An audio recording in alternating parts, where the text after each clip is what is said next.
अब सच तो देखना शुरू कर दिए हुए हैं। बिहार में सियासी करवट कुछ ऐसे लेते नजर आ रही है कि यह कह पाना मुश्किल है कि सरकार है अथवा गिर जाएगी।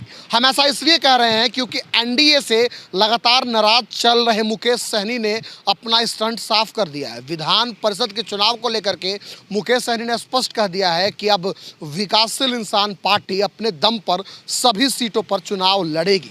उसके बाद क्या उन्होंने ये भी कह दिया कि अब एनडीए जो बिहार में है वो सिर्फ एक नाम का ही एनडीए रह गया है। ये बात कहाँ से शुरू होती है? सबसे पहले उत्तर प्रदेश आपको हम लिए चलते हैं। उत्तर प्रदेश में जब विधानसभा चुनाव का चहल पहल शुरू ही हुआ था, उस वक्त मुकेश सहनी वहाँ पहुँचे थे और वहाँ पर पुतला जब लगाया जा रहा था, एक चित्र लगाया जा रहा था फूलन देवी का, तो वहाँ उन्हें रोक दिया गया था। चुनाव प्रचार से उन्हें यूपी पुलिस के द्वारा रोक दिया गया था।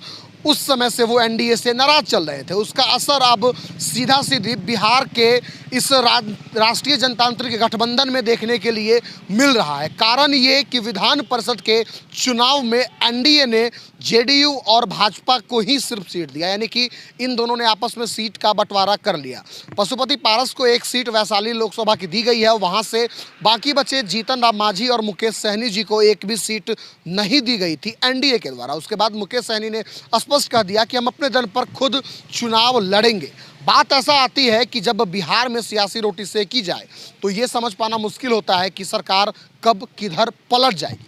मुकेश सहनी के इस बयान के बाद अब बिहार में सियासी उथल पुथल देखने के लिए मिल रहा है। ये कहा जाना मुश्किल है कि कब किस वक्त क्या करवट लिया जा सकता है। बिहार में विधान परिषद के चुनाव को लेकर के सियासी गहमागहमी है जो वो लगातार बढ़ती ही जा रही है। आपको बता दें कि मुकेश सहनी और जीतन राम मांझी के एनडीए में जो जगह सही हिस्सेदारी न मिलने से विधान परिषद के चुनाव में सियासी जो मोड़ है वो एक काफ़ी बड़ा करवट लेते नजर आ रहा है। विधान परिषद के चुनाव में एनडीए में लोजपा जो पशुपति पारस की पार्टी है उसे मिला करके कुल 5 जो टीम है वो हो चुके थे, लेकिन इसमें एक टीम पशुपति पारस को दे दिया गया। उसके बाद भाजपा और जेडीयू ने आपस में सभी सीट को बांट लिया। उसके बाद क्या, जीतन राम मांझी की पार्टी हिंदुस्तान आवाम मोर्चा और मुकेश सहनी की पार्टी वीआईपी को दरकिनार कर दिया गया था।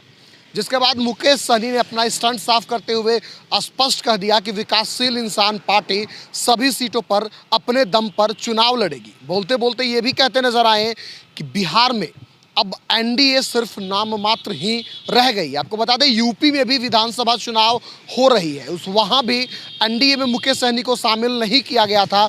उसके बाद से लगातार जो माहौल है वो एनडीए में टूटता बिखरता नजर आ रहा था। विधान परिषद के चुनाव पर नज़र बनी हुई थी, यहाँ भी कुछ ऐसा ही देखने के लिए मिला है। मुकेश सहनी ने अपना स्टंट साफ करते हुए स्पष्ट कह दिया कि विकासशील इंसान पार्टी यानी कि वीआईपी अपने दम पर चुनाव लड़ेगी। वहीं एक सीट पे जो उपचुनाव होनी है मुजफ्फरपुर की बोचहा विधानसभा सीट, वहाँ भी अब ये देखना है कि वहाँ पे कौन सी सियासी रोटी सेकी जाती है, क्योंकि अगर राजनीतिक पंडितों की माने तो वहाँ पे भाजपा भी अपने कैंडिडेट को उतार सकता है। लेकिन मुकेश सहनी ने स्पष्ट कर दिया है कि वो जगह हमारी है और हमारी रहेगी।